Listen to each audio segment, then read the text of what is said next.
sad, by the way, because they're very slow swimming. They're really easy to catch.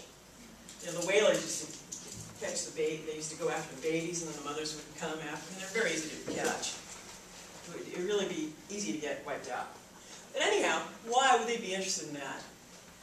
Because fish in the ocean are decreasing in number and they're decreasing in size. Now, why is this happening? Because we've got, you know, really good ways of going out and hunting them, and when you have generations of catching the big fish and throwing the little fish back, and the little fish are the ones that are mating, you wind up with, you know, little fish. Okay, so that's a problem. So aquaculture is an alternative to hunting fish. We've all heard that farm fish is not good. So why would I tell you that it's okay to farm tilapia? What about farm salmon, Atlantic salmon? It doesn't taste as good. Yeah. It's not good to farm salmon. Why would it be okay to farm tilapia?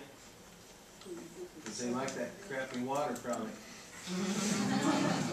Well, it's a really different species. Salmon have a life cycle where they are spawned. Correct me if I'm wrong about this, but because I don't really know too much about salmon, but they get spawned in a river. They swim out to the ocean, and then they come back into the river. In other words, they have to be really strong, muscular swimmers.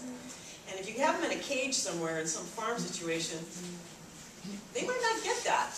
Plus, if you're, you know, the typical thing in our industrialized farming things, they're feeding them some kind of corn or something, right? They're feeding them, you know, something like they're not really supposed to eat. Subsidized corn. Some kind of subsidized corn, or really what the real problem is, they're probably catching some kind of other small fish that's got mercury in it, and that's what they're feeding them. And then, because they're meat-eating fish. Yeah. Isn't part of the reason because they have a lot of bacteria and I don't know, they have a lot of health issues, and so then they pump them full of antibiotics as well in order to keep the fish healthy? Yeah. So in a smaller system such as what you're proposing, then you just have, it's just a smaller ecosystem that you can help manage without all of the extra antibiotics or corn or all that other stuff as well. Yeah. So If you're raising your own fish, you got a control over what's going on. But also tilapia are different from salmon because the tilapia species live in lake water. They like living in still water. And they're vegetarian fish for the most part. They like mosquito larvae, and you can feed them grubs and some things like that. They're vegetarian. So that's a difference about why it's okay to farm them. They are a tropical. Who knows where tilapia come from originally? Africa. They're African. They come from Africa and the Middle East, from Jordan. They're not a new fish. They're an ancient fish. They were probably grown in ancient Egypt. I think they've seen pictographs of them in ancient Egypt. They're tolerant to poor water quality, and they eat a wide range of natural food. They're farmed commercially in 85 countries. This also is what makes it possible for us to farm them at home. They're much, much easier to grow at home. You can actually raise them at home in a backyard setting much more easily than any other cultured fish. They're also a kosher fish. They have scales. For example, catfish don't. The kinds of fish that we have here in California, the name of them, are Oreochromis mozambicus. And this is a fish that's originally from Mozambique. There's also another fish that really kind of rarely seen called Honorum. They're from Zanzibar. But the Mozambicus is a really wonderful, terrific fish.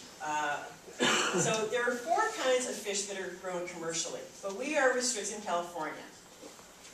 Shall I explain a little bit about why that is, about the fish? You want to know a little bit about that? Okay, there's 4 kinds raised commercially. There's the Honorum from Zanzibar.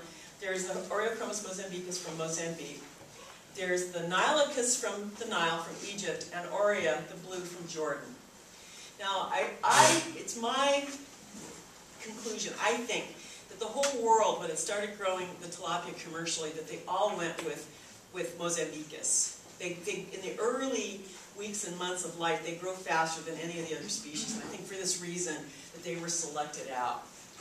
What happened over time is there's some problems with Mozambicus the main problem is they mature really young.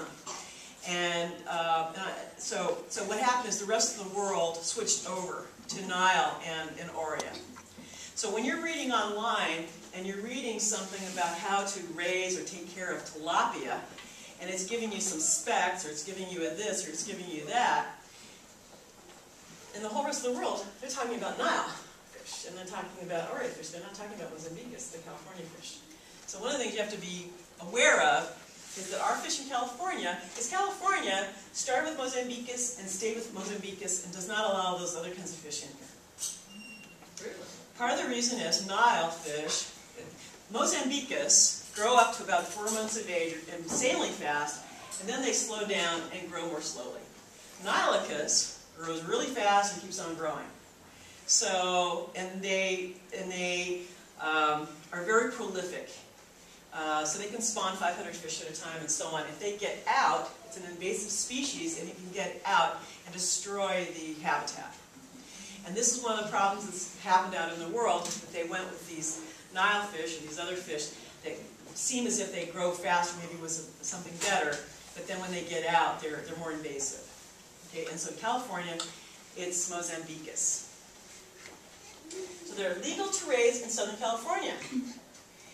Mozambiquus has some special characteristics that the other ones don't have to the same extent, and that is Mozambiquus can live in fresh water and in salt water. And in fact, they not only can live in salt water, they can live in the ocean, that level of saltiness, but they also are the fish that live in the Salton Sea. And the Salton Sea is 60% saltier than the ocean. Now, I can't say that they're living well. They tend to be stunted. But you know, that's an amazing fish. California, Mozambiquus in the Salton Sea is really an amazing fish. To be able to survive with a very high temperature and low temperature and that level of saltiness, really amazing fish. It's a special gift that we have from Africa, I'm telling you. So, now, it's my point of view that San Diego has the perfect conditions for raising them. And I think that we should be able to have the very best, #1, best tilapia in the world raised right here. Now, of course, they're raising tilapia all over the place, and they, bring them in from everywhere, from China and Thailand and etc. But I think we should really be raising the best fish right here. We've got the ideal conditions for it. So, are tilapia okay to eat? Is it okay to eat them? Yeah. So, the Monterey Bay Aquarium has a food watch list. How many of you have ever seen the Monterey? Okay. And on their food watch list, they would tell you there that New World tilapia is okay. But tilapia from China and Asia, they say is not okay. What are some reasons why it might not be okay? Chemical inputs into the system? Because they're using whatever. And in the New World, they say it's okay. So the New World means, like, this is the Costco fish, right? Comes from Costa Rica. Costa Rica, New World.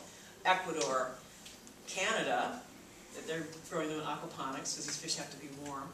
And the U.S. So those fish are all okay. Now, if you go to, now these fish, when you raise them, what's cool about tilapia is they're sustainable, they're renewable, and most importantly, they're affordable.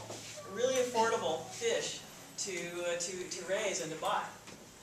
Now, live tilapia, if you were to go to Ranch 99 or one of the markets, an Asian market where they're live, the live fish must be raised in California. That's the rule. So here's the difficulty with the fish farms in California, is that, and I want to go back to this thing about Mozambiquus and why the rest of the world switched out and so on. The fish farms in California, for the live fish, use hormones on the fish. They use male hormones. And so they use hormones to transform the female fish so that they don't have functionality as females. They're all males. Now this is equivalent to giving them growth hormone. And it's also not FDA approved. So this is one of my bones that I pick with the fish farms in California. Now, I don't have a dispute with a third world farmer who's trying to feed his family and who's got some Mozambiquus fish here, whether they're Nile or they're Mozambiquus, but I think this is kind of what was the source of using this male hormone, where did this come from? So let's say we're a third world farmer somewhere, and you've got a pond.